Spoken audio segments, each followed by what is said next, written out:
સમાચાર અત્યારે આવી રહ્યા છે। વડનગર બેઠક પર ભાજપનો ભગવો લહેરાયો। 28 બેઠકમાંથી 26 બેઠક ભાજપ જીતી છે અને માત્ર 2 બેઠક કબજે કરવામાં જ કોંગ્રેસને સફળતા મળી છે। તો સાથે વડનગર બેઠક પર ભારતીય જનતા પાર્ટીએ પરચમ લહેરાવ્યો છે। આ જીતનો પરચમ જોવા મળી રહ્યો છે અને ત્યાં પણ ઉજવણીનો માહોલ જોવા મળી રહ્યો છે। આપને નગરપાલિકા તાલુકા પંચાયતની ચૂંટણીના પરિણામો અમે આપને બતાવી રહ્યા છીએ અને સાથે નીચે બતાવી રહ્યા છે સૌથી ઝડપી સૌથી સટીક પરિણામ કે આખરે કેટલી નગરપાલિકા જે છે એ ભારતીય જનતા પાર્ટીએ કબજે કરી છે। 68 માંથી 45 નગરપાલિકા પરથી ભારતીય જનતા પાર્ટી જે છે એણે જીત હાંસલ કરી છે। રાજકીય વિશ્લેષક પ્રશાંતભાઈને પૂછીએ કે પ્રશાંતભાઈ, જે પ્રમાણે હવે કોંગ્રેસે મજબૂતાઈથી હવે આગળ વધવું પડશે। આમ તો કહેવાય કે ભલે એક નગરપાલિકા જીતી હોય પણ જો ચૂંટણીમાં હવે અસ્તિત્વ ટકાવી રાખવું હશે તો એક શૂન્યથી જ શરૂઆત કરવી પડે એવું માની શકાય। આ પરિણામ અંગે આપની શું પ્રતિક્રિયા?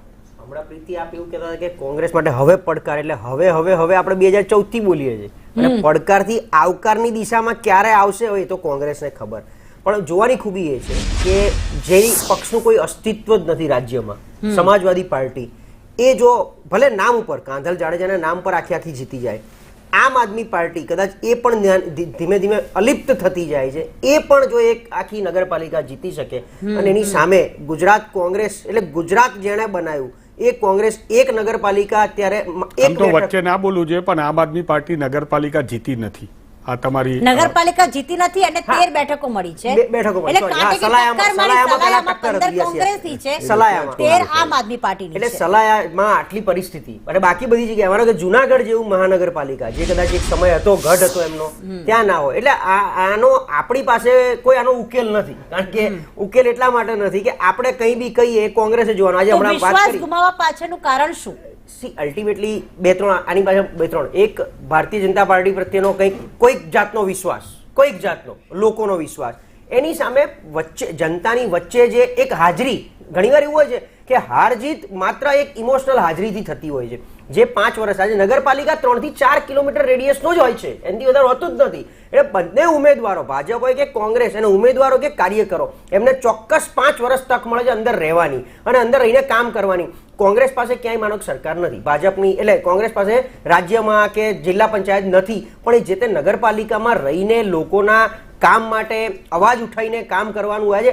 જુનાગઢ જેવામાં ગઈ વખતે વિપક્ષનું પદ નથી મળ્યું એમને, ગઈ વખતે વિપક્ષનું પદથી પણ ઓછી સીટ, આ વખતે સન્માનજનક આંકડો કહી શકાય, ડબલ ડિજિટમાં આવ્યો છે, વિપક્ષનું પદ મળશે તો એ કંઈક અવાજ ઉઠાવે, લોકોની વચ્ચે જાય તો લોકોને પણ કંઈક ભરોસો, અને બીજું લોકોને વધુ પડતો આત્મવિશ્વાસ ભાજપ ઉપરનો। આત્મવિશ્વાસ એટલે કેવો કે જો કોંગ્રેસ ભૂલથી જીતી જશે તો કેટલી ટકશે અને ટકવા દેશે ભાજપ, કે પછી આગળ જઈને જેમ 215 જેટલી સીટો બિનહરીફ કરી નાખી એમ આખી આ પાલિકા ફેરવી નાખશે, આખી તાલુકા પંચાયત ફેરવી નાખશે। જે ગઈ વખત આપણે એ પણ જોયું કેટલી જગ્યાએ નગરપાલિકા અપક્ષ કે કોંગ્રેસની પાસે હતી જે છીનવાઈ ગઈ, લોકો રાતોરાત ભાજપમાં ભળી ગયા।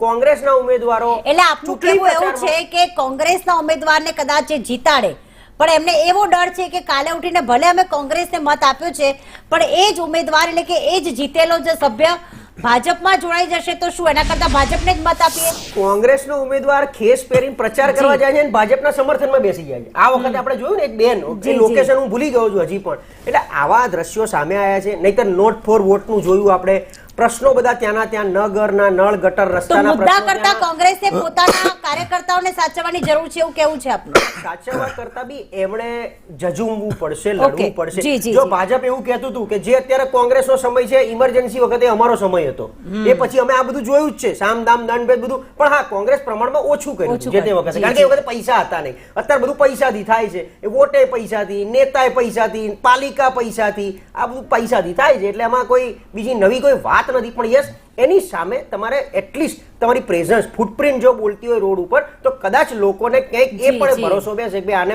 એકવાર આપણે તક આપવી જોઈએ।